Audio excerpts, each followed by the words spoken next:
Hello hi ಎಲ್ಲರಿಗೂ ideas ಫೋರಮ್ಗೆ ಸ್ವಾಗತ. ನಾನು ನಿಮ್ಮ ನವೀನ ಟಿ ಆರ್.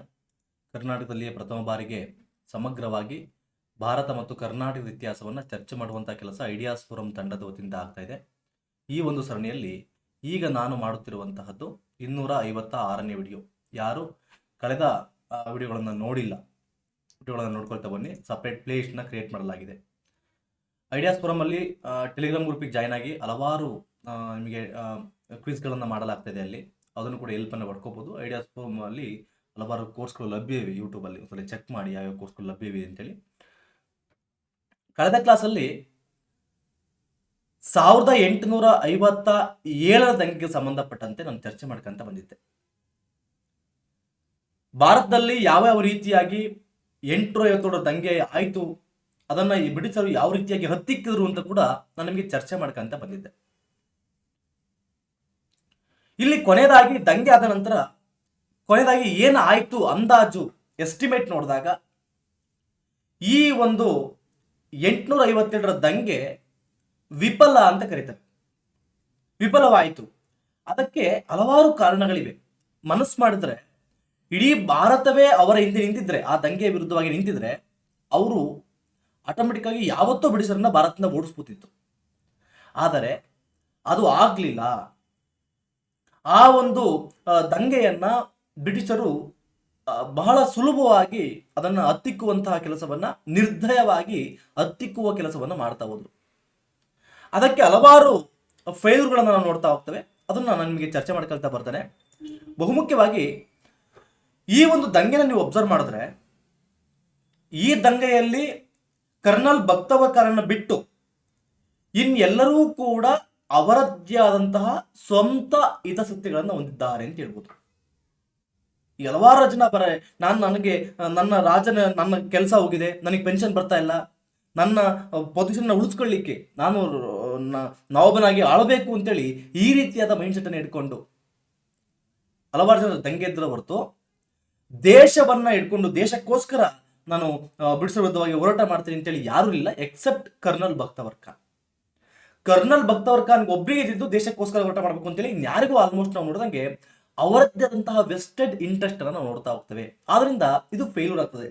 ದೇಶ ಅಂತ ಬಂದಾಗ ಎಲ್ಲರೂ ಬರ್ತಾರೆ. ಅದೇ ನಾನು ರಾಜನಾಗಬೇಕು, ನಾನು ಕಿಂಗ್ ಆಗ್ಬೇಕು, ನನ್ನ ಮಗ ಕಿಂಗ್ ಆಗ್ಬೇಕು, ಆ ರೀತಿ ಅನ್ಕೊಂಡಾಗ ಏನಾಗುತ್ತೆ, ಅದನ್ನ ವೆಸ್ಟೆಡ್ ಇಂಟ್ರೆಸ್ಟ್ ಅಂತ ಕರಿತೇವೆ. ದೇಶಕ್ಕೋಸ್ಕರ ಅಂತ ಕರೆಯೋದಿಲ್ಲ, ಒಂದು ರೀತಿಯಾಗಿ. ಆದ್ದರಿಂದ ಈ ದಂಗೆ ವಿಫಲ ಆಗ್ತದೆ. ಆದರೆ ಬ್ರಿಟಿಷರ ಸೈಡ್ ಅಂತ ನೋಡಿದಾಗ ಅವರು ಉದ್ದೇಶ ಒಂದೇ, ನಾವು ಇವರನ್ನ ಹತ್ತಿಕ್ಬೇಕು ಅಂತೇಳಿ ಆ ಒಂದೇ ಉದ್ದೇಶದಿಂದ ಅವರು ಹಿಂದೆ ಹೋದ್ರು. ಕಂಪ್ಲೀಟ್ ಆಗಿ ಆ ಕೆಲಸವನ್ನು ಅವ್ರು ಮಾಡಿದ್ರು, ಅವ್ರು ಸಾಧನೆ ಮಾಡಿದ್ರು. ಈಸಿಯಾಗಿ ಆ ದಂಗೆಯನ್ನ ಹತ್ತಿಕ್ಕುವ ಕೆಲಸವನ್ನು ಅವರು ಮಾಡ್ತಾ ಹೋದ್ರು ಅಂತೇಳಿ ನಾವು ಹೇಳ್ಬೋದಾಗ್ತದೆ. ನಂತರವಾಗಿ ಈ ಒಂದು ದಂಗೆನ ನೀವು ಗಮನಿಸಿದಾಗ ಈ ದಂಗೆ ಕಂಪ್ಲೀಟ್ ಆಗಿ ಪ್ರಾದೇಶಿಕ ಸ್ವರೂಪವನ್ನು ಹೊಂದಿದೆ. ರೀಜನಲ್ ನೇಚರ್ ಅಂತ ಕರಿತೇವೆ. ಇಲ್ಲಿ ಇಡೀ ದೇಶಕ್ಕೆ ಈ ದಂಗೆ ಇಡೀ ದೇಶಕ್ಕೆ ಒಂದು ಅಫೆಕ್ಟ್ ಆಗಿಲ್ಲ. ಇದು ಬಹಳ ಕಡಿಮೆ. 1/10 ಆಫ್ ದಿ ಪಾಪ್ಯುಲೇಷನ್ ಕರಿತೀವಿ. ಕೇವಲ 1/10 ಭಾರತದ 10ನೇ 1 ಭಾಗ ಮಾತ್ರ ಇದರಿಂದ ಅಫೆಕ್ಟ್ ಆಯ್ತು. ಜನರು ಏರಿಯಾ ಅಂತ ನೋಡಿದಾಗ ಕೇವಲ 1/4, 1/4 ಭಾಗ ಮಾತ್ರ ಏರಿಯಾ ಕವರ್ ಆಯ್ತು. ಅಷ್ಟೊಂದೇನು ದೊಡ್ಡ ಮಟ್ಟಕ್ಕೆ ಭಾರತಾದ್ಯಂತ ದೊಡ್ಡ ಮಟ್ಟಕ್ಕೆ ಏರಿಯಾವನ್ನು ಕವರ್ ಮಾಡಲಿಲ್ಲ. ಕೇವಲ 1/4 ಭಾಗ ಮಾತ್ರ ಪಾಪ್ಯುಲೇಷನ್ ಅಫೆಕ್ಟ್ ಆಗಿದ್ದು, ಕೇವಲ 1/10 ಮಾತ್ರ ಅಂತ ಕರಿತೇವೆ. ಆದ್ದರಿಂದ ಮತ್ತೆ ಬಹುಮುಖ್ಯವಾಗಿ ನೋಡಿದಾಗ ಬಿಹಾರ, ಉತ್ತರ ಪ್ರದೇಶ, ಮಧ್ಯಪ್ರದೇಶವನ್ನು ಬಿಟ್ಟು, ಅದರಲ್ಲೂ ಸ್ವಲ್ಪ ಕರ್ನಾಟಕ, ಹೈದರಾಬಾದ್ ಸ್ವಲ್ಪ ಮಟ್ಟಕ್ಕೆ, ಅದನ್ನ ಬಿಟ್ಟು ಇನ್ನೆಲ್ಲೂ ಕೂಡ ಅಂತಹ ದೊಡ್ಡ ಮಟ್ಟಕ್ಕೆ ಈ ಒಂದು ದಂಗೆ ಕಾರಣ ಆಗಲಿಲ್ಲ. ಬಿಹಾರ, ಯುಪಿ, ಮಧ್ಯಪ್ರದೇಶ ಮೇನು, ಹೈದರಾಬಾದ್ ಸ್ವಲ್ಪ ಅದನ್ನು ಹತ್ತಿಕ್ಕರು. ಕರ್ನಾಟಕದಲ್ಲೂ ಕೂಡ ದೊಡ್ಡ ಮಟ್ಟಕ್ಕೆ ಹತ್ತಿಕ್ಕುವಂತ ಕೆಲಸ ಆಯಿತು. ಅದರಿಂದ ಅಲ್ಲೆಲ್ಲೂ ಕೂಡ ದೊಡ್ಡ ಮಟ್ಟಕ್ಕೆ, ಬೇರೆ ಎಲ್ಲೂ ಕೂಡ ಇಷ್ಟು ಬಿಟ್ಟರೆ ಬೇರೆ ಎಲ್ಲೂ ಕೂಡ ಅತಿ ಹೆಚ್ಚಾಗಿ ನಾವು ದೊಡ್ಡ ಮಟ್ಟಕ್ಕೆ ದಂಗೆಯ ಸ್ವರೂಪವನ್ನು ನಾವು ಕಾಣಲಿಲ್ಲ ಮದ್ರಾಸ್ ಪ್ರಾಂತ್ಯಗಳಲ್ಲಿ. ಮತ್ತೆ ಬಹಳ ಜನ ಎಜುಕೇಟೆಡ್ ಪೀಪಲ್ಸ್ಗಳು ಸಪೋರ್ಟ್ ಮಾಡಿಲ್ಲ. ಮತ್ತೆ ಹಲವಾರು ಎಕ್ಸಾಂಪಲ್ ಸಿಖ್ಖರಾಗಿರ್ಬೋದು, ರಜಪೂತರು, ಮತ್ತೆ ಮದ್ರಾಸಿಗಳು, ಗೂರ್ಖರು, ಇವ್ರು ಯಾರೂ ಕೂಡ ಈ ದಂಗೆಗೆ ಸಪೋರ್ಟ್ ಅನ್ನ ಮಾಡಿಲ್ಲ. ಅವರೆಲ್ಲರೂ ಸಪೋರ್ಟ್ ಮಾಡಿದ್ರೆ ಅವತ್ತೇನೆ 100 ವರ್ಷಕ್ಕೇನೆ ಅವರನ್ನ ಭಾರತದಿಂದ ನಾವು ಹೊರಗೆ ಓಡಿಸ್ಬಿಟ್ಟಿತ್ತು. ಆ ಕೆಲಸ ಆಗಲಿಲ್ಲ. ಅದರಿಂದ ಬಹಳ ರೀಜನಲ್ ನೇಚರ್ ಇತ್ತು. ಮತ್ತು ವೆಸ್ಟರ್ನ್ ಇಂಟ್ರೆಸ್ಟ್ ಕೂಡ ಬಹಳ ಇತ್ತಿಲ್ಲಿ. ಅದರಿಂದ ಬಹುಮುಖ್ಯವಾಗಿ ಇದನ್ನು ಇಡೀ ಸಂಪೂರ್ಣ ಭಾರತದಿಂದಲೂ ಬೆಂಬಲಿಸಿದ್ರೆ, ಕೇವಲ ಬಿಹಾರ, UP, ಮಧ್ಯಪ್ರದೇಶ ಕೆಲವು ಪ್ರದೇಶಗಳನ್ನು ಬಿಟ್ಟು ಇಡೀ ಭಾರತವೇ ಅವರನ್ನು ಬೆಂಬಲಿಸಿದ್ರೆ ಅವತ್ತೇ ಫಲಿತಾಂಶ ಬೇರೆ ಆಗಿರ್ತಿತ್ತು, ಅವತ್ತೇ ನಮಗೆ ಸ್ವತಂತ್ರ ಸಿಕ್ಕಿರ್ತಿತ್ತು. ಮತ್ತೆ ಇನ್ನೊಂದು ಕಡೆ ಬ್ರಿಟಿಷರು ನೋಡಿದಾಗ ಆ ಬ್ರಿಟಿಷರು ಈ ದಂಗೆಯ ಪ್ರಾದೇಶಿಕ ಸ್ವರೂಪವನ್ನು ಬಳಸಿಕೊಂಡು ಬಹಳ ರೀಜನಲ್ ನೇಚರ್, ಈಸಿಯಾಗಿ ಇಡೀ ದೇಶದಲ್ಲಿ ದಂಗೆ ಆದಾಗ ಬಹಳ ಕಷ್ಟ ಅದನ್ನು ನಿಗ್ರಹ ಮಾಡೋದು. ಆದರೆ ಅಲ್ಲಲ್ಲಿ ಅದು ದಂಗೆಗಳಾದಾಗ ಅದನ್ನು ನಿಗ್ರಹಿಸುವಲ್ಲಿ ಅವರ ಸೊಫಿಸ್ಟಿಕೇಟೆಡ್ ಆರ್ಮಿಯಿಂದ ಆಟೋಮೆಟಿಕ್ ಆಗಿ ಅವರು ನಿಗ್ರಹವನ್ನು ಮಾಡುವಂಥ ಕೆಲಸವನ್ನು ಮಾಡ್ತಾ ಹೋದ್ರು ಅಂತ ಹೇಳಿ ನಾವು ಹೇಳ್ಬೋದಾಗ್ತದೆ. ಆ ರೀತಿಯಾಗಿ ಮಾಡೋದು. ಮತ್ತೆ ಲ್ಯಾಕ್ ಆಫ್ ಕೋಆರ್ಡಿನೇಷನ್ ಕೂಡ ಇತ್ತು ಇಲ್ಲಿ. ಅಂತಹ ದೊಡ್ಡ ಮಟ್ಟಕ್ಕೆ ಕೋಆರ್ಡಿನೇಷನ್ ನಾವು ಕಾಣೋದಿಲ್ಲ. ಮತ್ತೆ ಒಬ್ರು ಕಂಡ್ರೆ ಒಬ್ರು ಲೀಡರ್ಗೆ ಆಗ್ತಿರ್ಲಿಲ್ಲ. ನಾನು ಯಾಕೆ ಅವ್ರಿಗೆ ಹೆಲ್ಪ್ ಮಾಡಬೇಕು, ಅವ್ರು ಯಾಕೆ ಹೆಲ್ಪ್ ಮಾಡಬೇಕು, ಆ ಥರ ಮೈಂಡ್ ಸೆಟ್ ಇಲ್ಲಿ ಇತ್ತು. ಮತ್ತೆ ಸರಿಯಾದ ಯೋಜನೆ ಇಲ್ಲ ಇಲ್ಲಿ. ಆದ್ದರಿಂದ ಅದು ಕೂಡ ಇಲ್ಲಿ ಫೇಲ್ ಆಯಿತು. ಬಹದ್ದೂರ್ ಶಾ ಜಫರ್ ಅಂತಹ ಹೇಳಿಕೊಳ್ಳುವಂತಹ ನಾಯಕ ಅಲ್ಲ, ತುಂಬ ವಯಸ್ಸಾಗಿರುವಂತಹ ನಾಯಕ. ಅದರಿಂದ ಅವನಿಗೆ ಆ ಸಾಮರ್ಥ್ಯ ಇರಲಿಲ್ಲ. ಅಲ್ಲಿ ಕರ್ನಲ್ ಬಕ್ತವರ್ ಖಾನ್ ಬಿಟ್ರೆ, ಅವರ ಒಂದು ಆರ್ಮಿ ಸೈನ್ಯ ಒಂದು ಬಿಟ್ರೆ, ಇನ್ನು ಅಂತಹ ಸೊಫಿಸ್ಟಿಕೇಟ್ ವೆಪನ್ಸ್ ಇರುವಂಥದ್ದು ಕೂಡ ವೆಪನ್ಸ್ ಕೂಡ ಅವ್ರ ಹತ್ರ ಇಲ್ಲ. ಯಾವುದ್ರಲ್ಲಿ ಹೋರಾಟ ಮಾಡಬೇಕು, ಬಹಳ ನಾರ್ಮಲ್ ಟ್ರೆಡಿಷನಲ್ ಆಗಿ ಸಿಗುವಂತಹ ವೆಪನ್ಗಳಿಂದ ಹೋರಾಟವನ್ನು ಮಾಡಬೇಕು. ಅಂತಹ ಬ್ರಿಟಿಷ್ ಮೈಟಿ ಆರ್ಮಿ ಹತ್ರ ಎಂತೆಂತಹ ವೆಪನ್ಸ್ಗಳಿದೆ, ಅವರ ವಿರುದ್ಧವಾಗಿ ಹೋರಾಟ ಮಾಡೋದು ಸುಲಭ ಇಲ್ಲ. ಮತ್ತೆ ಹಲವಾರು ನಾಯಕರಲ್ಲಿ ವಿಭಿನ್ನವಾದಂತಹ ಒಂದು ವಾದಗಳಿತ್ತು. ನಾನು ಯಾಕೆ ಅವ್ರಿಗೆ ಹೆಲ್ಪ್ ಮಾಡಬೇಕು, ಆ ರೀತಿ ಬೇಡ, ಕೆಲವರಿಗೆ ಹಿಂಸಾ ಮಾರ್ಗ ಅಂತಂದ್ರೆ ಕೆಲವರಿಗೆ ಅಹಿಂಸಾ ಮಾರ್ಗ ಅಂತ ಇತ್ತು. ಹಾಗಾಗಿ ಒಮ್ಮತ ಇರಲಿಲ್ಲ. ಅದರಿಂದ ಅವ್ರ ಒಂದು ಸಮನ್ವಯದ ಕೊರತೆ ಇತ್ತು. ಬೈ ಮಿಸ್ಟೇಕು ಇಡೀ ಭಾರತದಂತ ಲೀಡರ್ಸ್ಗಳು ಒಂದಾಗಿದ್ರೆ, ರಾಜರು ಕೂಡ ಜಮೀನ್ದಾರರು ಕೂಡ ಸಪೋರ್ಟ್ ಏನಾದ್ರು ಮಾಡಿದ್ದೆ ಆದರೆ ಯಾವತ್ತೋ ಬ್ರಿಟಿಷರನ್ನ ಭಾರತದಿಂದ ನಾವು ಹೊಡೆದು ಓಡಿಸ್ಬೋದಿತ್ತು. ಆದರೆ ಅದರ್ ಸೈಡ್ ಆಗಿ ನಾವು ಬ್ರಿಟಿಷರು ಅಂತ ನೋಡಿದಾಗ ಬ್ರಿಟಿಷರು ಒಂದೇ ಗುರಿ ಇತ್ತು, ಅವರ ಹತ್ರ ಸಮನ್ವಯ ಇತ್ತು, ಒಂದು ಪ್ರಾಂತ್ಯಗಳಲ್ಲಿ ಕಾಂಟ್ಯಾಕ್ಟ್ ಇತ್ತು, ಬ್ರಿಟಿಷರು ಕಾಂಟ್ಯಾಕ್ಟ್ ಇತ್ತು. ಉತ್ತಮವಾಗಿ ಅವರು ದಂಗೆಯನ್ನ ಹತ್ತಿಕ್ಕುವ ಕೆಲಸವನ್ನ ಮಾಡ್ತಾ ಹೋದ್ರು. ಮತ್ತೆ ಇನ್ನೊಂದು ನಾವು ನೋಡ್ಕೊಳ್ತಾ ಹೋದ್ರೆ, ಇಲ್ಲಿ ಈ ಒಂದು ದಂಗೆ ಕರ್ನಲ್ ಬಕ್ತವರ್ ಖಾನ್ನ ಬಿಟ್ಟು ಇನ್ನೆಲ್ಲರನ್ನ ನೋಡಿದಾಗ ಅಂತಹ ದೊಡ್ಡ ಮಟ್ಟಕ್ಕೆ ಅವ್ರ ಹತ್ರ ವೆಪನ್ಸ್ಗಳಿರಲಿಲ್ಲ. ಅಂತಹ ಆಲೋಚನೆ, ಒಳ್ಳೆ ಆಲೋಚನೆ ಬಂದರೆ ಒಂದು ಆರ್ಮಿ ಯುದ್ಧವನ್ನ ಮಾಡಲಿಕ್ಕೆ ಅವರಿಗೆ ಬೇಕಾಗುವಂತಹ ಒಂದು ಪ್ಲಾನಿಂಗ್ಸ್ ಇರಲಿಲ್ಲ. ಹಳೇ ಟ್ರೆಡಿಷನಲ್, ತುಂಬ ಹಳೇದಾಗಿತ್ತು ಅವರ ಪ್ಲಾನಿಂಗ್ಗಳು. ಕತ್ತಿ ತಗೊಂಡು ಹೋರಾಡೋದು ಎಂಥದ್ದಿದ್ದು, ಕತ್ತಿಗಳು, ಈಟಿಗಳು ಇಂಥವನ್ನು ತಗೊಂಡು ಹೋರಾಟವನ್ನು ಮಾಡ್ತಾ ಇದ್ರು. ಅದು ಬ್ರಿಟಿಷರ ಆರ್ಮಿಗೆ, ಮೈಟಿ ಆರ್ಮಿಗೆ ಅದು ಸರಿ ಹೋಲಿಲ್ಲ. ಅದರಿಂದ ಬಹಳ ಕಡಿಮೆ ಜನ, ಎಕ್ಸೆಪ್ಟ್ ಬಕ್ತರ್ ಖಾನ್ ಬಿಟ್ಟರೆ ಅಲ್ಲಿ ಅಂಥದ್ದು ಹೋರಾಟ ಮಾಡುವಂಥದ್ದು ದೊಡ್ಡ ಮಟ್ಟಕ್ಕೆ ಯಾರು ಇಲ್ಲ. ಅಲ್ಲಿ ಬಹಳ ಕಡಿಮೆ ಫೋರ್ಸ್ ಆಸ್ ಕಂಪೇರ್ ಟು ಬ್ರಿಟಿಷರಿಗೆ ಕಂಪೇರ್ ಮಾಡಿದ್ರೆ ಬಹಳ ಕಡಿಮೆ ಫೋರ್ಸ್ ಇತ್ತು. ಬ್ರಿಟಿಷರ ಎನ್ಫೀಲ್ಡ್ ರೈಫಲ್ಸ್ಗಳಿಗೆ ಸರಿಹೊಂದುವಂತಹ ಶಸ್ತ್ರಾಸ್ತ್ರಗಳು ಇವ್ರ ಹತ್ರ ಇರಲಿಲ್ಲ. ಆದ್ರಿಂದ ಅವರು ಎನ್ಫೀಲ್ಡ್ ರೈಫಲ್ಸ್ಗಳಲ್ಲಿ, ಅತ್ಯಾಧುನಿಕ ರೈಫಲ್ಸ್ಗಳಲ್ಲಿ ಅವರು ಯುದ್ಧಕ್ಕೆ ಬಂದಿದ್ದರಿಂದ, ಆಟೋಮೆಟಿಕ್ ಅದನ್ನು ನಿಗ್ರಹ ಮಾಡಕ್ಕಂತ ಬಂದಿದ್ದರಿಂದ ಆಟೋಮೆಟಿಕ್ ಆಗಿ ಬ್ರಿಟಿಷರು ಸಕ್ಸಸ್ ಆಗ್ತಾರೆ. ಬ್ರಿಟಿಷರಿಗೆ ಯಾವುದೇ ರೀತಿಯಾಗಿ ಭಾರತೀಯ ಯಾವುದೇ ದಂಗೆ ಅವರಿಗೆ ಹೊಂದಿಕೆ ಆಗ್ಲೇ ಇಲ್ಲ. ಅವರಿಗೆ ಸ್ವಲ್ಪ ಮಟ್ಟಕ್ಕೆ ಹಾನಿ ಆಗಿರ್ಬೋದು, ಅವರಿಗೆ ನಿಗ್ರಹ ಮಾಡಲಿಕ್ಕೆ ಸ್ವಲ್ಪ ಕಷ್ಟ ಕೊಟ್ಟಿರ್ಬೋದು ಕೆಲವರು, ಆದರೆ ಎಲ್ಲರೂ ಕೂಡ ಕೊಟ್ಟಿಲ್ಲ. ಯಾವುದೇ ರೀತಿಯಾಗಿ ಅವರು ಟೈಮ್ ತಗೊಂಡ್ರು ಕೂಡ, ಈ ಸ್ವಲ್ಪ ಟೈಮ್ ತಗೊಂಡ್ರು ಕೂಡ ಅತ್ಯಾಧುನಿಕ ಒಂದು ಸೊಫಿಸ್ಟಿಕೇಟೆಡ್ ವೆಪನ್ಗಳನ್ನು ಬಳಸಿ ಅವರು ಇದು ಮಾಡಿದ್ರು. ಮತ್ತೆ ಕಾಂಟ್ಯಾಕ್ಟ್ ಚೆನ್ನಾಗಿತ್ತು, ಅವರು ಟೆಲಿಗ್ರಾಫ್ಗಳನ್ನ ಚೆನ್ನಾಗಿ ಬಳಸ್ಕೊಂಡ್ರು. ಅದರಿಂದ ಕಾಂಟ್ಯಾಕ್ಟ್ ಸಮನ್ವಯ ಚೆನ್ನಾಗಿತ್ತು. ಹಂಗಾಗಿ ಅವ್ರು ಸಕ್ಸಸ್ ಆಗ್ತಾ ಹೋದ್ರು. ಮತ್ತೆ ಜನರು ಅಂತ ಬಂದಾಗ ಈಗ ಏರಿಯಾಗಳು ಆಯ್ತು, ಬಟ್ ಜನ ಅಂತ ಬಂದಾಗ ಅವತ್ತನ್ನ ಹೊರತುಪಡಿಸಿ ಬೇರೆ ಎಲ್ಲೂ ಕೂಡ ಅಂತಹ ಜನರು ಸಪೋರ್ಟ್ ಮಾಡಲಿಲ್ಲ. ಬಹಳ ರೀಜನಲ್ ನೇಚರ್ ಇತ್ತು. ಮತ್ತೆ ಬಹುಮುಖ್ಯವಾಗಿ ಸಿಕ್ಕರು, ರಜಪೂತರು, ಮದ್ರಾಸಿಗಳು, ಗೂರ್ಖಾ ಇವ್ರು ಯಾರೂ ಕೂಡ ದಂಗೆಯಲ್ಲಿ ಭಾಗವಹಿಸಲಿಲ್ಲ. ಆಲ್ಮೋಸ್ಟ್ ಅವರು ಬ್ರಿಟಿಷರ ಪರವಾಗಿಯೇ ಇದ್ರು. ಬೈ ಮಿಸ್ಟೇಕ್ ಆಗಿ ಸಿಕ್ಕರು, ರಜಪೂತರು, ಮದ್ರಾಸಿಗಳು, ಗೂರ್ಖಾಗಳು ಸಪೋರ್ಟ್ ಮಾಡಿದ್ರೆ, ಈ ದಂಗೆಯಲ್ಲಿ ಅವರು ಭಾಗವಹಿಸಿದ್ರೆ ಇದರ ಒಂದು ಫಲಿತಾಂಶ ನಾವು ಊಹಿಸ್ಲಿಕ್ಕೂ ಆಗ್ತಿರ್ಲಿಲ್ಲ. ಆ ಮಟ್ಟಕ್ಕೆ ಫಲಿತಾಂಶ ಇರ್ತಾ ಇತ್ತು. ಅದು ಮುಖ್ಯ ಕಾರಣ ಅಂತ ಹೇಳ್ಬೋದು. ಈಗ ಸಿಕ್ಕರು, ರಜಪೂತರು ಇವರೆಲ್ಲರೂ ಕೂಡ, ಗೂರ್ಖರು ಬ್ರಿಟಿಷರಿಗೆ ಬಹಳ ವಿಧೇಯತೆಯಿಂದ ಇದ್ರು. ಅದರಿಂದ ಅದು ಕೂಡ ಸಮಸ್ಯೆಗೆ ಕಾರಣ ಆಯ್ತು ಅಂತ ಹೇಳಲಾಗ್ತದೆ. ಇನ್ನೊಂದು ಕಡೆ ನೋಡಿದಾಗ ಜಮೀನ್ದಾರ್ ಆಗಿರ್ಬೋದು, ಸ್ಥಳೀಯ ಆಡಳಿತಗಾರರು ಕೂಡ ಬ್ರಿಟಿಷರಿಗೆ ಬಕೆಟ್ ಹಿಡಿಯುವ ಕೆಲಸವನ್ನು ಮಾಡಿದ್ರು. ಮನಿ ಲೆಂಡರ್ಸ್ಗಳು ಬ್ರಿಟಿಷರಿಗೆ ಸಹಾಯವನ್ನು ಮಾಡೋದ ಕೆಲಸವನ್ನು ಮಾಡಿದ್ರು. ಅವರು ಮಾಹಿತಿಗಳನ್ನು ಕೊಡ್ತಾ ಇದ್ರು, ರಿಯಲ್ ಟೈಮ್ ಮಾಹಿತಿಗಳನ್ನು ಕೊಡ್ತಾ ಇದ್ರು. ಮತ್ತೆ ಈ ದಂಗೆ ಇದ್ದಂಥವರಿಗೆ ಯಾವುದೇ ಫಿನಾನ್ಷಿಯಲ್ ರಿಸೋರ್ಸಸ್ಗಳಿರಲಿಲ್ಲ, ಆರ್ಥಿಕವಂತಹ ಬೆಂಬಲ ಇರಲಿಲ್ಲ. ಆದರೆ ಬ್ರಿಟಿಷರಿಗೆ ಇಡೀ ಭಾರತದ ದುಡ್ಡು ಅವ್ರ ಹತ್ರ ಇತ್ತು. ಭಾರತವನ್ನ ಹತ್ತಿಕ್ಲಿಕ್ಕೆ ಭಾರತದ ಟ್ಯಾಕ್ಸ್ ದುಡ್ಡನ್ನೇ ಅವರು ಬಳಸ್ಕೊಂಡ್ರು.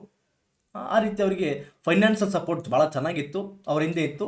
ನಮ್ಮ ಭಾರತೀಯರು ಕೂಡ ಅವ್ರಿಗೆ ಸಪೋರ್ಟ್ ಅನ್ನ ಮಾಡಿದ್ರು. ಜಮೀನ್ದಾರರು, ಲೋಕಲ್ ರಾಜರುಗಳು, ಮನಿ ಲೆಂಡರ್ಸ್ಗಳು, ಸಿಖ್ರು, ರಜಪೂತರು, ಮದ್ರಾಸಿಗಳು, ಗೂರ್ಖರು ಎಲ್ಲರೂ ಕೂಡ ಅವ್ರ ಸಪೋರ್ಟಿಗೆ ನಿಂತರು. ಮತ್ತೆ ಹಲವಾರು ಭಾರತೀಯ ಆಡಳಿತಗಾರರುಗಳು ಕರೆದಾಗ, ಏನು ಈ ದಂಗೆಗೆ ಅವರು ಕರೆದಾಗ ಯಾರು ಕೂಡ ಬರ್ಲಿಕ್ಕೆ ಸಹಾಯ ಅಷ್ಟು ಮನಸ್ಸು ಮಾಡಲಿಲ್ಲ. ಸಣ್ಣ ಸಣ್ಣರು ಕೆಲವರು ಬಂದ್ರು ಬಿಟ್ರೆ ಎಲ್ಲರೂ ಕೂಡ ಬರ್ಲಿಕ್ಕೆ ನಿರಾಕರಿಸಿದ್ರು. ಬ್ರಿಟಿಷರಿಗೆ ಭಯವನ್ನ ಪಟ್ಟರು. ಮತ್ತೆ ಬ್ರಿಟಿಷರನ್ನ ಇಟ್ಕೊಂಡ್ರೆ ನಮಗೆ ಮುಂದೆ ಅನುಕೂಲ ಆಗುತ್ತೆ ಅಂತೇಳಿ ಅವರ ಜೊತೆ ಚೆನ್ನಾಗಿ ಸಕ್ರಿಯವಾಗಿ ಅವ್ರ ಜೊತೆ ಚೆನ್ನಾಗಿದ್ರು.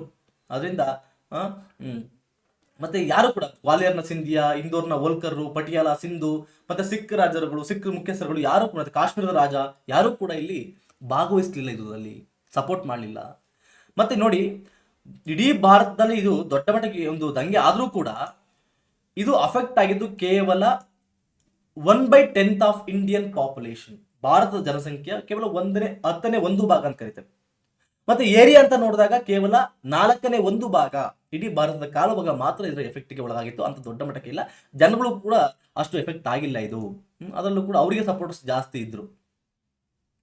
ಮತ್ತೆ ಇನ್ನೊಂದು ಬಹುಮುಖ್ಯವಾಗಿ ಏನು ಎಜುಕೇಟೆಡ್ಸ್ ಇದ್ರು, ವಿದ್ಯಾವಂತ ಯುವಕರು ಇದ್ರು, ಅವರು ಈ ಒಂದು ದಂಗೆ ಇದ್ದಾಗ ಅವರು ತಟಸ್ಥರಾಗಿದ್ರು. ಅವ್ರೇನ್ ಅಂದ್ಕೊಂಡ್ರು, ಒಂದ್ ಕಡೆ ಬ್ರಿಟಿಷರು ಆಳ್ವಿಕೆ ಮಾಡ್ತಿರೋದೇ ನಮಗೆ ಒಳ್ಳೇದು, ಅವ್ರಿದ್ರೆ ನಮ್ಮ ದೇಶ ರಿಫಾರ್ಮ್ಸ್ ಆಗುತ್ತೆ, ಸುಧಾರಣೆ ಆಗುತ್ತೆ, ಮೂಢನಂಬಿಕೆಗಳು ಹೊರ ಹೋಗ್ತವೆ. ಮತ್ತೆ ಕೆಲವು ವಿಚಾರಗಳಾಯ್ತು, ಸತಿಪತಿ ನಿಷೇಧ ಆಯ್ತು, ವಿಧವಾ ಪುನರ್ವಿವಾಹ, ಮತ್ತೆ ಹಲವಾರು ಒಳ್ಳೆ ಕೆಲವು ರಿಫಾರ್ಮ್ಸ್ಗಳಾದವು. ಅದರಿಂದ ಅವ್ರೇನ್ ಮಾಡಿದ್ರು, ಎಜುಕೇಟೆಡ್ ಪೀಪಲ್ಸ್ಗಳು ಏನ್ ಮಾಡ್ಬಿಟ್ಟು, ಬ್ರಿಟಿಷರು ಇದ್ರನ್ನೇ ಚಂದ, ಅವ್ರಿದ್ರನ್ನೇ ಚೆನ್ನಾಗಿರುತ್ತೆ ಅಂತೇಳಿ ವಿದ್ಯಾವಂತ ಯುವಕರು ಆಧುನೀಕರಣದ ಕನಸನ್ನ ಕಾಣ್ತಾ ಅವರು ಇದಕ್ಕೆ ಸಪೋರ್ಟ್ ಮಾಡಿಲ್ಲ. ಅವರೇನಾದ್ರು ಸಪೋರ್ಟ್ ಮಾಡಿದ್ರೆ ಇನ್ನೂ ಚೆನ್ನಾಗಿರ್ತಿತ್ತು. ಈ ಒಂದು ದಂಗೆ ಇನ್ನೂ ದೊಡ್ಡ ಮಟ್ಟಕ್ಕೆ ಯಶಸ್ವಿ ಆಗ್ತಾ ಇತ್ತು ಅಂತೇಳಿ ನಾವು ಹೇಳ್ಬೋದಾಗ್ತದೆ. ಈ ಒಂದು ದಂಗೆ ಫೇಲ್ಯೂರ್ ಆಗಿರ್ಬೋದು, ವಿಫಲ ಆಗಿರ್ಬೋದು, ಆದರೆ ಇದು ನಂತರದ ದಿನಗಳಲ್ಲಿ ಭಾರತೀಯರಲ್ಲಿ ಒಂದು ನ್ಯಾಷನಲ್ ಸ್ಪಿರಿಟ್ ಅನ್ನು, ರಾಷ್ಟ್ರೀಯ ಮನೋಭಾವವನ್ನು ಹೆಚ್ಚಿಸಲಿಕ್ಕೆ ಈ ಒಂದು ದಂಗೆ ದಾರಿ ಮಾಡಿಕೊಡ್ತು. ಮುಂದೆ ಈ ಒಂದು ದಂಗೆ ಆದ ನಂತರ ಹಲವಾರು ರಾಜಕೀಯ ಸಂಘಗಳು ರಚನೆ ಆಗ್ತಾ ಹೋಗ್ತವೆ. ಬಹುಮುಖ್ಯವಾಗಿ ನಂತರವಾಗಿ ಇಂಡಿಯನ್ ನ್ಯಾಷನಲ್ ಕಾಂಗ್ರೆಸ್ ಸ್ಥಾಪನೆ ಆಗ್ತದೆ. ಅಲ್ಲಿಂದ ಈ ಒಂದು ರಾಷ್ಟ್ರೀಯ ಮನೋಭಾವ, ನ್ಯಾಷನಲಿಸಂ ಇನ್ನೂ ದೊಡ್ಡ ಮಟ್ಟಕ್ಕೆ ಪೀಕ್ಗೆ ತಲುಪುತ್ತೆ ಅಂತೇಳಿ ನಾವು ಹೇಳ್ಬೋದಾಗ್ತದೆ. ಅದರಿಂದ ಈ ಒಂದು ದಂಗೆ ಫೇಲ್ ಆದರೂ ಕೂಡ ಇದರ ಎಫೆಕ್ಟ್ ನಮಗೆ ಮುಂದೆ ನಾವು ಕಾಣ್ತಾ ಹೋಗ್ತೇವೆ. ಈ ಒಂದು ದಂಗೆಗೆ ಸಂಬಂಧಪಟ್ಟಂತೆ ಪ್ರಾಮುಖ್ಯತೆ ಅಂಶಗಳನ್ನು ನೋಡ್ಕೊಳ್ತಾ ಹೋದ್ರೆ, ಈ ಒಂದು 1957ರ ದಂಗೆ ಆದ ನಂತರ ಬ್ರಿಟಿಷ್ ಸರ್ಕಾರವನ್ನೇ ಈ ಒಂದು ದಂಗೆ ಅಲ್ಲಾಡಿಸುವಂತಹ ಕೆಲಸವನ್ನು ಮಾಡ್ತು. ಬ್ರಿಟನ್ ಪಾರ್ಲಿಮೆಂಟ್ ಅಲ್ಲಿ ಅಪೋಸಿಷನ್ ಲೀಡರ್ಗಳು ಈ ದಂಗೆಯನ್ನ ಬಳಸಿಕೊಂಡು ಬ್ರಿಟಿಷರ ಅವತ್ತಿನ ಆಳ್ವಿಕೆ ಮಾಡ್ತಕ್ಕಂಥದ್ದು ಅವ್ರದ್ದು ಫೇಲ್ಯೂರ್ ಅಂತೇಳಿ ಬಿಂಬಿಸುವಂತ ಕೆಲಸ ಆಯಿತು. ಮತ್ತೆ ಇನ್ನೊಂದು, ಈ ಒಂದು ದಂಗೆ ಹಿಂದೂ ಮುಸ್ಲಿಂ ಐಕ್ಯತೆಗೆ ಕಾರಣ ಆಯಿತು. ಈ ಒಂದು ದಂಗೆ ಹಿಂದೂ ಮುಸ್ಲಿಂ ಐಕ್ಯತೆಗೆ ಕಾರಣ ಆಯಿತು.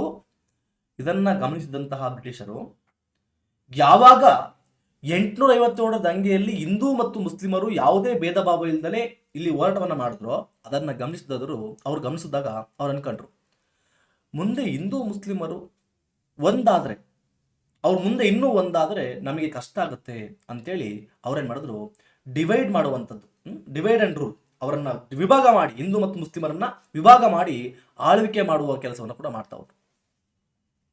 ಒಡೆದು ಆಳುವ ನೀತಿಯನ್ನ ಜಾರಿಗೆ ತರ್ತಾ ಹೋದ್ರು. ಹಿಂದೂ ಬೇರೆ, ಮುಸ್ಲಿಮ್ಸು ಬೇರೆ ಅಂತೇಳಿ ನಮ್ಮಲ್ಲೇ ಒಡಕನ್ನ ಉಂಟು ಮಾಡುವಂತ ಕೆಲಸವನ್ನ ಮಾಡ್ತಾ ಹೋದ್ರು. ಬೈ ಮಿಸ್ಟೇಕ್ ಆಗಿ ಮುಂದೆ ಆ ಒಡಕ್ ಬರಲಿಲ್ಲ ಅಂದ್ರೆ ಹಿಂದೂ ಮುಸ್ಲಿಂ ಯೂನಿಟಿ ದೊಡ್ಡ ಮಟ್ಟಕ್ಕೆ ಬೆಳೆದು ನಾವು ಇನ್ನೂ ಬೇಗ ಅವ್ರನ್ನ ನಾವು ಭಾರತದಿಂದ ಓಡಿಸ್ಬೋದಿತ್ತು, ಆ ಮಟ್ಟಕ್ಕಿತ್ತು. ಬಟ್ ಹಿಂದೂ ಮುಸ್ಲಿಂ ಯೂನಿಟಿಯನ್ನ ಒಡೆಯುವಂತ ಕೆಲಸ ಆಗ್ತಾ ಹೋಯ್ತು ನಂತರದ ಕಾಲದಲ್ಲಿ. ಮತ್ತೆ ಈ ವಿಚಾರದಲ್ಲಿ ಈ ಒಂದು ದಂಗೆ ಆದ ನಂತರ ಜನರಲ್ಲಿ ಒಂದು ದೇಶಕ್ಕೆ ಸೇರಿದಂತಹ ಒಂದು ಪ್ರಜ್ಞೆ ಮೂಡ್ತು. ನಮ್ಮ ದೇಶ ನಮ್ಮದು, ನಮಗೋಸ್ಕರ ನಾವು ಹೋರಾಟವನ್ನು ಮಾಡಬೇಕು ಅನ್ನುವಂಥ ಒಂದು ಪ್ರಜ್ಞೆ ಮೂಡುವಂತ ಕೆಲಸ ಆಗ್ತಾ ಹೋಯ್ತು ಈ ಒಂದು ದಂಗೆಯಿಂದ. ಅದರಿಂದ ಈ ದಂಗೆ ಫೇಲ್ ಆದರೂ ಕೂಡ ಇಂಡೈರೆಕ್ಟ್ ಆಗಿ ಹಲವಾರು ಹೆಲ್ಪ್ಸ್ಗಳನ್ನು ಮಾಡಿದೆ. ಮತ್ತೆ 857ರ ದಂಗೆ ಆದ ನಂತರ ಇಡೀ ಬ್ರಿಟಿಷ್ ಸರ್ಕಾರವನ್ನೇ ಅಲ್ಲಾಡಿಸ್ತದು. ಅದು ಹಲವಾರು ರಿಫಾರ್ಮ್ಸ್ಗಳಿಗೆ ಮುಂದೆ ಕಾರಣ ಆಗ್ತಾ ಹೋಯ್ತು. 858ರಲ್ಲಿ ಒಂದು ಕಾಯ್ದೆಯನ್ನೇ ಪಾಸ್ ಮಾಡಿ ಈಸ್ಟ್ ಇಂಡಿಯಾ ಕಂಪನಿಯಿಂದ ಬ್ರಿಟಿಷ್ ಕ್ರೌನ್ಗೆ ಅಧಿಕಾರವನ್ನು ಹಸ್ತಾಂತರ ಮಾಡುವಂತ ಕೆಲಸ ಕೂಡ ಆಗ್ತಾ ಹೋಯ್ತು. ಮತ್ತೆ ಈ ಒಂದು ದಂಗೆ ಭಾರತೀಯರು ಮತ್ತು ಇಂಗ್ಲಿಷರ ನಡುವೆ ಅನುಮಾನಕ್ಕೆ ಕಾರಣ ಆಯಿತು. ಇಲ್ಲಿವರೆಗೂ ಈ ದಂಗೆಯಿಂದ ಅಂತೂ ಬ್ರಿಟಿಷರು ಭಾರತೀಯರನ್ನ ಅಷ್ಟು ಸುಲಭವಾಗಿ ನಂಬ್ತಿರ್ಲಿಲ್ಲ. ಯಾವ ಬೇಕಾದ್ರೂ ಯಾವುದು ಮುಂದೆ ಅವಧ್ನವರು ಬಹಳ ಸಪೋರ್ಟಿವ್ ಆಗಿದ್ರು ಬ್ರಿಟಿಷರಿಗೆ, ಆದ್ರೂ ಕೂಡ ಈಗ ಅವಧ್ನವರು ಜಾಸ್ತಿ ರಚ್ಚಿಗಿದ್ದಾರೆ. ಅದರಿಂದ ಮುಂದೆ ಹೋಗ್ತಾ ಹೋಗ್ತಾ ಹೋಗ್ತಾ ಬ್ರಿಟಿಷರು ಏನ್ ಮಾಡಿದ್ರು, ಭಾರತೀಯರನ್ನು ನಂಬುವಂತಹ ಪ್ರಕ್ರಿಯೆಯನ್ನು ಕಡಿಮೆ ಮಾಡಿದ್ರು. ಆರ್ಮಿಯಲ್ಲಿ ಅವರ ಸ್ಟ್ರೆಂತ್ ಜಾಸ್ತಿ ಇರುವಂತೆ ನೋಡ್ಕೊಂಡ್ರು. ಅವರಿಗೆ ಸಪೋರ್ಟ್ ಮಾಡುವಂತಹ ಸ್ಟ್ರೆಂತ್ಗಳು ಸಿಖ್ಖರು, ರಜಪೂತರು ಮತ್ತೆ ಮದ್ರಾಸಿಗಳು, ಗೂರ್ಖಗಳು ಜಾಸ್ತಿ ಇರುವಂತೆ ನೋಡ್ಕೊಂಡ್ರು. ಆರ್ಮಿಗಳಲ್ಲಿ ಯಾರ್ಯಾರು ಇಲ್ಲಿ ದಂಗೆದಿದ್ರು ಅವರನ್ನ ಆರ್ಮಿಯಲ್ಲಿ ಅವರ ಸಂಖ್ಯೆಯನ್ನ ಕಡಿಮೆ ಮಾಡ್ತಾ ಹೋದ್ರು. ಆ ಕೆಲಸವೂ ಕೂಡ ಆಗ್ತಾ ಹೋಯ್ತು. ಅದನ್ನು ಕೂಡ ಅವರು ಅಚ್ಚುಕಟ್ಟಾಗಿ ಮಾಡ್ತಾ ಹೋದ್ರು. ಅವ್ರಿಗೆ ಯಾರು ಸಪೋರ್ಟ್ ಮಾಡ್ತಾರೋ ಅವ್ರನ್ನ ಜಾಸ್ತಿ ಸೇರಿಸ್ಕೊಳ್ತಾ ಇದ್ರು ಆರ್ಮಿಗೆ. ಮತ್ತೆ ಹಲವಾರು ವಿದ್ವಾಂಸರುಗಳು ಈ ಒಂದು ದಂಗೆಗೆ ಸಂಬಂಧಪಟ್ಟಂತೆ ಹಲವಾರು ರೀತಿಯಂತಹ ಅಭಿಪ್ರಾಯಗಳನ್ನು ವ್ಯಕ್ತಪಡಿಸ್ತಾ ಹೋಗಿದ್ದಾರೆ. ಅದರಲ್ಲಿ ಹಲವಾರು ಬ್ರಿಟಿಷ್ ಇತಿಹಾಸಕಾರರು ಈ ಒಂದು ದಂಗೆಯನ್ನ ಸಿಪಾಯಿ ದಂಗೆ ಅಂತ ಅಷ್ಟೇ ಕರೀತಾರೆ. ಹಲವಾರು ಬ್ರಿಟಿಷ್ ಇತಿಹಾಸಕಾರರು ಈ ಒಂದು ದಂಗೆಯನ್ನ ಸಿಪಾಯಿ ದಂಗೆ ಅಂತ ವರ್ಣಿಸಿದ್ದಾರೆ, ಸಿಪಾಯಿ ದಂಗೆ ಅಂತ ಕರೀತಾರೆ. ಕ್ಯಾನಿಂಗ್ ಅವರು ಹೇಳ್ತಾರೆ ಇದೊಂದು ಕ್ರಾಂತಿ ಅಂತ ಹೇಳ್ತಾರೆ. ಎಕ್ಸಾಮ್ಸ್ ಅಲ್ಲಿ ಕೇಳ್ತಾರೆ, ಈ 850 ದಂಗೆಯನ್ನ ಸಿಪಾಯಿ ದಂಗೆ ಅಂತ ಕರೆದವರು ಯಾರು ಅಂತಂದ್ರೆ ಬ್ರಿಟಿಷ್ ಇತಿಹಾಸಕಾರರು. ಈ ಸಿಪಾಯಿ ದಂಗೆಯನ್ನ ಕ್ರಾಂತಿ, ರೆವಲ್ಯೂಷನ್ ಅಂತ ಕರೆದವರು ಏನಪ್ಪ ಅಂದ್ರೆ ಕ್ಯಾನಿಂಗ್, ಅವತ್ತಿನ ವೈಸ್ರಾಯ್ ಆಗಿರ್ತಕ್ಕಂಥದ್ದು. ವಿ ಡಿ ಸಾವರ್ಕರ್ ಅವರು ಈ ಒಂದು ದಂಗೆಯನ್ನ ಭಾರತದ ಪ್ರಥಮ ಸ್ವತಂತ್ರ ಸಂಗ್ರಾಮ ಅಂತ ಕರೀತಾರೆ. ಇದನ್ನು ಎಕ್ಸಾಮ್ಸ್ ಅಲ್ಲಿ ಹಲವಾರು ಎಕ್ಸಾಮ್ಸ್ ಅಲ್ಲಿ ಕೇಳಿದ್ದಾರೆ. 857 ದಂಗೆಯನ್ನ ಭಾರತದ ಪ್ರಥಮ ಸ್ವತಂತ್ರ ಸಂಗ್ರಾಮ, India's first war of independence ಅಂತ ಕರೆದವರು ಯಾರಪ್ಪ ಅಂದ್ರೆ ವಿ ಡಿ ಸಾವರ್ಕರ್ ಅವರು. ವಿ ಡಿ ಸಾವರ್ಕರ್ ಅವರು the Indian war of independence ಅನ್ನೋ ಒಂದು ಕೃತಿಯನ್ನು ಕೂಡ ಪ್ರಕಟ ಮಾಡ್ತಾರೆ. ಅದನ್ನ 1906ರಲ್ಲಿ ಅವರು ಪ್ರಕಟ ಮಾಡುವಂತ ಕೆಲಸ ಕೂಡ ಆಗ್ತಾ ಹೋಗ್ತದೆ. ಇದಕ್ಕೆ ಸಂಬಂಧಪಟ್ಟಂತೆ ಹಲವಾರು ಪ್ರಶ್ನೆಗಳು ಎಕ್ಸಾಮ್ಸ್ ಅಲ್ಲಿ ಬಂದಿವೆ. ಎಕ್ಸಾಮ್ಸ್ ಅಲ್ಲಿ ಕೇಳಿದ್ರೆ ನೋಡ್ರಿ, who wrote the Indian war of independence, Indian war of independence ಇಂದ ಬರೆದವರು ಯಾರು ಅಂತೇಳಿ. V D Savarkar, Vinayak Damodar Savarkar. ಇವರು ಈ ಒಂದು 857 ದಂಗೆಯನ್ನ ಭಾರತದ ಪ್ರಥಮ ಸ್ವತಂತ್ರ ಸಂಗ್ರಾಮ, India's first war of independence ಅಂತ ಕರೀತಾರೆ.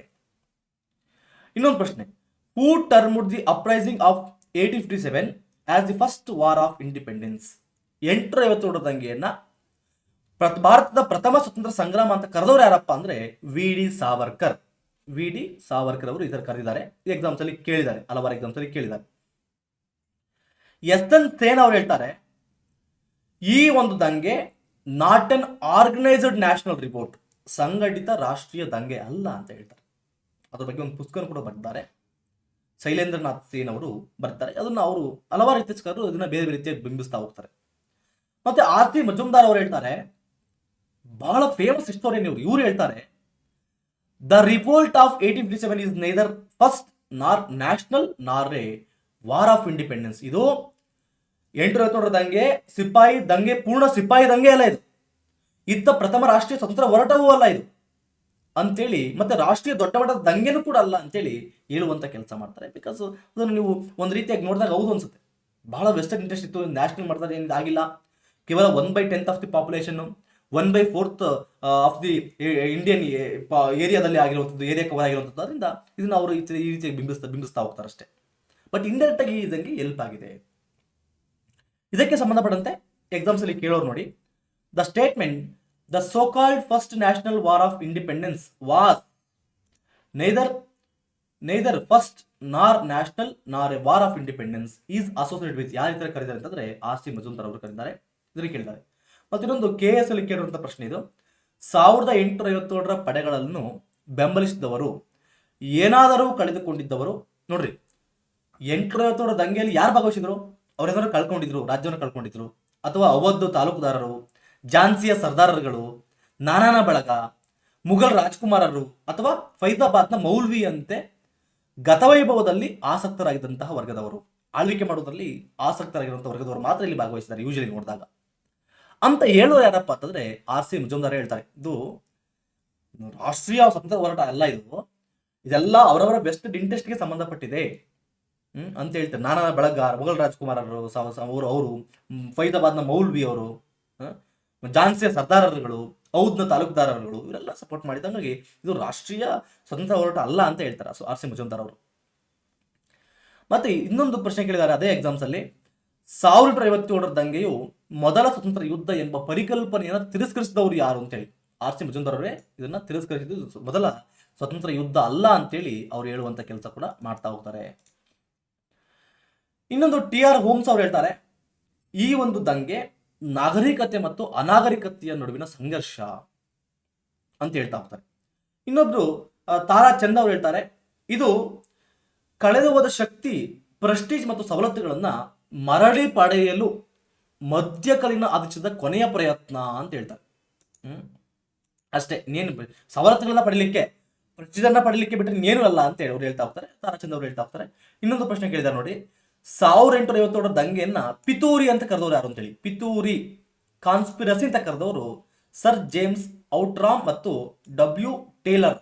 ಇವರು ಒಂದು ಎಕ್ಸ್ಟ್ರಾ ಪಾಯಿಂಟ್ ಇದು, ಇದನ್ನ ಎಕ್ಸ್ಟ್ರಾ ಪಾಯಿಂಟ್ ಅಲ್ಲಿ ಬರ್ಕೊಂಡಿದೆ ಅಷ್ಟೇ, ಕೇಳಬಹುದು. ಬಟ್ ಕರ್ನಾಟಕದಲ್ಲಿ ಕೇಳಿದವರಿಗೂ. ಜವಾಹರ್ಲಾಲ್ ನೆಹರು ಅವರು ಹೇಳ್ತಾರೆ, ಇದು ಆಧುನಿಕ ಶಕ್ತಿಗಳ ವಿರುದ್ಧ ಮಧ್ಯಕಾಲೀನ ಬಲವು ಮಾಡಿದಂತಹ ಪ್ರಯತ್ನ ಅಂತ ಹೇಳ್ತಾರೆ. N attempt made by medieval force against modern forces ಅಂತೇಳಿ ಜವಾಹರ್ಲಾಲ್ ನೆಹರು ಅವರು ಹೇಳುವಂತ ಒಂದು ಹೇಳಿಕೆ ಇದು. 1857 ಸಂಬಂಧಪಟ್ಟಂತೆ ಕೇಳ್ತಾರೆ, ಫೇಮಸ್ ಇತಿಹಾಸಕಾರರು ಹೇಳುವಂತ ವಿಚಾರಗಳನ್ನ ಕೇಳ್ತಾ ಹೋಗ್ತಾರೆ. ಮತ್ತೆ ಇನ್ನೊಂದು, ಈ ಒಂದು ದಂಗೆಯನ್ನ ರಾಷ್ಟ್ರೀಯ ದಂಗೆ ಅಂತ ಕರೆದವರು, ರಾಷ್ಟ್ರೀಯ ದಂಗೆ ಅಂತ ಕರೆದವರಪ್ಪ ಅಂದ್ರೆ ಅವತ್ತಿನ ಕಾಲದಲ್ಲಿ ಬ್ರಿಟನ್ ಅಲ್ಲಿ ಅಪೋಸಿಷನ್ ಲೀಡರ್ಲಿ ಇದ್ದವರು, ಮತ್ತೆ ಮುಂದೆ ಪ್ರೈಮ್ ಮಿನಿಸ್ಟರ್ ಕೂಡ ಆಗ್ತಾರೆ. ಇಂಗ್ಲೆಂಡ್ ನ ಪ್ರೈಮ್ ಮಿನಿಸ್ಟರ್, ಬ್ರಿಟನ್ ನ ಪ್ರೈಮ್ ಮಿನಿಸ್ಟರ್ ಕೂಡ ಆಗ್ತಾರೆ. ಅವರು ಅವತ್ತಿನ ಕಾಲದಲ್ಲಿ ಇದು ರಾಷ್ಟ್ರೀಯ ದಂಗೆ ಅಂತೇಳಿ, ನ್ಯಾಷನಲ್ ರಿವೋಲ್ಟ್ ಅಂತ ಹೇಳಿ ಅವ್ರು ಹೇಳ್ತಾ ಹೋಗ್ತಾರೆ. ಅದಕ್ಕೆ ಸಂಬಂಧಪಟ್ಟಂತ ಪ್ರಶ್ನೆಗಳು ಕೇಳಿದ ನೋಡಿ. Who among the following British persons admitted the revolt of 1857 as the national revolt ಅಂತ ಕರೆದವರು. Benjamin Disraeli. ಇನ್ನೊಂದು SB ಚೌಧರಿ ಅವರು ಹೇಳ್ತಾರೆ, 1857 ದಂಗೆಯು ಸ್ವರಾಜ್ಯ ಮತ್ತು ಸ್ವಧರ್ಮಕ್ಕಾಗಿ ನಡೆಯುತ್ತೆಂದು ಅವರು ವಾದ ಮಾಡ್ತಾ ಹೋಗ್ತಾರೆ, ಅವರು ಹೇಳಿಕೆಯನ್ನು ಕೊಡ್ತಾ ಹೋಗ್ತಾರೆ. ಅದರಿಂದ ಜಸ್ಟ್ ಗೊತ್ತಿರಲಿ ಅಷ್ಟೇ. ಇನ್ನೂ ಹಲವಾರು ಇತಿಹಾಸಕಾರರು ಬೇರೆ ಬೇರೆ ಹೇಳಿದ್ದಾರೆ, ಅದನ್ನ ನಂಗೆ ಕೊಡೋದಿಲ್ಲ. ಫೇಮಸ್ ಅನ್ನ ನಾನು ನಿಮಗೆ ಇಲ್ಲಿ ಕೊಡುವಂತ ಕೆಲಸವನ್ನು ಮಾಡ್ತಾ ಹೋಗಿದ್ದೀನಿ. ಮತ್ತೆ ಈ ಒಂದು ದಂಗೆಯನ್ನ ವೀಕ್ಷಣೆ ಮಾಡಿದ ಐ ವಿಟ್ನೆಸ್ ಯಾರಪ್ಪ ಈ ದಂಗೆಗೆ ಸಂಬಂಧಪಟ್ಟಂತೆ ಅಂದರೆ, ಫೇಮಸ್ ಉರ್ದು ಪೈಟು ಮಿರ್ಜಾ ಗಾಲಿಬ್ ಅವರು.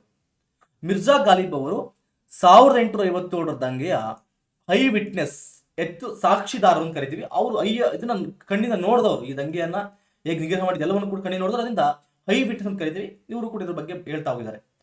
ಮತ್ತೆ ಇನ್ನೊಂದು, 1857 ದಂಗೆಗೆ ಸಂಬಂಧಪಟ್ಟಂತೆ ಮೊದಲ ಪುಸ್ತಕ ಯಾವುದು? ಈ ದಂಗೆಗೆ ಸಂಬಂಧಪಟ್ಟಂತೆ ಭಾರತೀಯ ಭಾಷೆಯಲ್ಲಿ ಬರೆದಂತಹ ಮೊದಲ ಪುಸ್ತಕ ಯಾವ್ದಪ್ಪ ಅಂದ್ರೆ that is sir Syed Ahmad Khan ಅವರು ಬರೆದಿರುವಂತದ್ದು. ಉರ್ದು ಭಾಷೆಯಲ್ಲಿ ಬರೀತಾರೆ. ಅದನ್ನ ಅವರು ಅಸ್ಬಬ್ ಇ ಭಗವತ್ ಇ ಹಿಂದ್ ಅಂತ ಒಂದು ಟೈಟಲ್ ಅಲ್ಲಿ ಬರೀತಾರೆ. ಅಸ್ಬಬ್ ಇ ಭಗವತ್ ಇ ಹಿಂದ್ ಅಂತೇಳಿ, ಅಂದ್ರೆ 1857 ಭಾರತೀಯ ದಂಗೆಗೆ ಕಾರಣಗಳು ಅಂತೇಳಿ ಆ ಒಂದು ಟೈಟಲ್ ಉರ್ದು ಭಾಷೆಯಲ್ಲಿ ಬರೀತಾರೆ ಇವರು. ಬಹಳ ಲೋಕಲ್ ಭಾಷೆ, ದಟ್ ಮೀನ್ಸ್ ರೀಜನಲ್ ಭಾಷೆಯಲ್ಲಿ ಬರೆಯುವಂಥದ್ದು. ಅದರಿಂದ ಎಕ್ಸಾಮ್ಸ್ ಅಲ್ಲಿ ಕೂಡ ಕೇಳಿದ್ದಾರೆ ನೋಡಿ. 1857 ದಂಗೆಯ ಕಾರಣಗಳ ಬಗ್ಗೆ ಭಾರತೀಯ ಭಾಷೆಯಲ್ಲಿ ಬರೆದ ಮೊದಲ ಭಾರತೀಯ ಯಾರಂದ್ರೆ ಸೈಯದ್ ಅಹಮದ್ ಖಾನ್ ಅವರು. ವಿ.ಡಿ. ಸಾವರ್ಕರ್ ಅಲ್ಲ, ಅವ್ರು ನಂತರ ಬರೆಯುವಂಥದ್ದು. ಮೊದಲ ಪುಸ್ತಕ ಯಾವುದಂದ್ರೆ ಅದು ಸೈಯದ್ ಅಹಮದ್ ಖಾನ್ ಅವರು ಬರೆಯುವಂತಹ ಪುಸ್ತಕ reason for the Indian revolt of 1857 ಅನ್ನುವಂಥ ಒಂದು ಟೈಟಲ್ ಅಲ್ಲಿ ಅವ್ರು ಬರೀತಾ ಹೋಗ್ತಾರೆ. ಕ್ಲಿಯರ್? ಐ ಹೋಪ್ ನಿಮಗೆ ಅರ್ಥ ಆಗ್ತಿದೆ ಅಂತ ಅನ್ಕೊಂಡಿದ್ದೀನಿ. ನೆಕ್ಸ್ಟ್ ತರಗತಿಯಲ್ಲಿ ನಾನು 1857 ದಂಗೆ ಕರ್ನಾಟಕದಲ್ಲಿ ಏನಾಯಿತು, ಹಲಗಲಿ ಬಾಗಲಕೋಟೆ ಜಿಲ್ಲೆ ಆಗಿರುವಂಥದ್ದು, ಸುರ್ಪುರದ ವೆಂಕಟಪ್ಪ ನಾಯಕ ಯಾದಗಿರಿ ಜಿಲ್ಲೆ, ಮುಂಡ್ರಗಿ ಭೀಮರಾವ್ ಗದಗ ಜಿಲ್ಲೆ, ಕಂಪ್ಲೀಟ್ ಆಗಿದ್ದಿಲ್ಲ ನರಗುಂದದ ಬಾಬಾ ಸಾಹೇಬ, ಮತ್ತೆ ಸೂಫ ಬುಡಕಟ್ಟು ಜನಾಂಗದವರು ಮಾಡಿರುವಂಥದ್ದು, ಇದೆಲ್ಲವನ್ನು ಉತ್ತರ ಕನ್ನಡ ಜಿಲ್ಲೆ, ಇವೆಲ್ಲವನ್ನು ಕೂಡ ನೆಕ್ಸ್ಟ್ ಕ್ಲಾಸಲ್ಲಿ ಸ್ವಲ್ಪ ಡೀಟೇಲ್ಡ್ ಆಗಿ ಚರ್ಚೆ ಮಾಡುವಂಥ ಕೆಲಸವನ್ನು ಮುಂದಿನ ಕ್ಲಾಸಲ್ಲಿ ನಾನು ಮಾಡ್ತಾ ಹೋಗ್ತೇನೆ. ಐ ಹೋಪ್ ನಿಮಗೆ ಅರ್ಥ ಆಗಿದೆ ಅಂತ ಅಂದ್ಕೊಂಡಿದ್ದೀನಿ. ಮುಂದಿನ ಕ್ಲಾಸಲ್ಲಿ ನಾನು ನಿಮಗೆ ಕರ್ನಾಟಕದಲ್ಲಿ 1857 ದಂಗೆಗೆ ಸಂಬಂಧಪಟ್ಟಂತೆ ಡೀಟೇಲ್ಡ್ ಆಗಿ ಚರ್ಚೆ ಮಾಡ್ತಾ ಹೋಗ್ತೀನಿ. Thank you. ಹೀಗೆ ಸಪೋರ್ಟ್ ಮಾಡ್ತಾ ಇರಿ. ಈ ಕೋರ್ಸನ್ನು ಕಂಪ್ಲೀಟ್ ಮಾಡ್ತೇನೆ. ಡೀಟೇಲ್ಡ್ ಆಗಿ ನಿಮಗೆ ಅರ್ಥ ಆಗಿದೆ ಅಂದ್ಕೊಂಡಿದ್ದೀನಿ. ಬಹಳ ಡೀಟೇಲ್ಡ್ ಆಗಿ ಚರ್ಚೆ ಮಾಡುವಂಥ ಕೆಲಸನ ಮಾಡ್ತಾ ಹೋಗಿದ್ದೀನಿ ಅಷ್ಟೇ. ಬಹಳ ಪೇಷನ್ಸ್ ಬೇಕು ನಿಮಗೆ ಈ ಕ್ಲಾಸ್ಗಳನ್ನು ಕೇಳಲಿಕ್ಕೆ. ಬಹಳ ಈಗ ಎಕ್ಸಾಂಪಲ್ ಕೋಚಿಂಗ್ ಸೆಂಟರ್ಗಳಿಗೆ ಹೋದಾಗ ಬಹಳ ಕಡಿಮೆ ಅವಸ್ಥೆಯಲ್ಲಿ ಮುಗಿಸ್ತಾರೆ. ಒಂದು 50, 40, 50 ಅವರಲ್ಲಿ ಮುಗಿಸುವಂಥ ಕೆಲಸ ಆಗ್ತದೆ. ಅಲ್ಲಿ ಡೀಟೇಲ್ ಚರ್ಚೆ ಮಾಡೋಕ್ಕಾಗಲ್ಲ, ಅಷ್ಟು ಸಮಯ ಸಿಗೋದಿಲ್ಲ ನಮಗೆ ಅಲ್ಲಿ. ಬಟ್ ಆದರೆ ಯೂಟ್ಯೂಬಲ್ಲಿ ಆದಾಗ ಏನಾಗುತ್ತೆ, ನಮಗೆ ಇಲ್ಲಿ ಟೈಮ್ ಲಿಮಿಟ್ಸ್ ಇರೋದಿಲ್ಲ. ಹಾಗಾಗಿ ಬಹಳ ಡೀಟೇಲ್ಡ್ ಆಗಿ ಮೈನ್ಯೂಟಾಗೂ ಕೂಡ ಚರ್ಚೆ ಮಾಡುವಂಥ ಕೆಲಸ ಯೂಟ್ಯೂಬಲ್ಲಿ ಆಗ್ತದೆ. ಅದರಿಂದ ಇದನ್ನು ಉಪಯೋಗ ಪಡಿಸ್ಕೊಳ್ಳಿ ಅಷ್ಟೇ. ನಿಮ್ಮ ಸ್ನೇಹಿತರಿಗೂ ಕೂಡ ಈ ಕೋರ್ಸ್ನ ಬಗ್ಗೆ ತಿಳಿಸಿ. ಭಾಳ ಜನ ಕೋಚಿಂಗ್ ತೊಗೊಂಡಿರೋದಿಲ್ಲ, ಅಫೋರ್ಡಬಲ್ ಅವರಿಗೆ ಆಗ್ತಿರೋದಿಲ್ಲ, ಅಂಥವ್ರಿಗೂ ಕೂಡ ಹೆಲ್ಪ್ ಆಗ್ತದೆ. Thank you so much. ಮತ್ತೆ ಸಿಗೋಣ.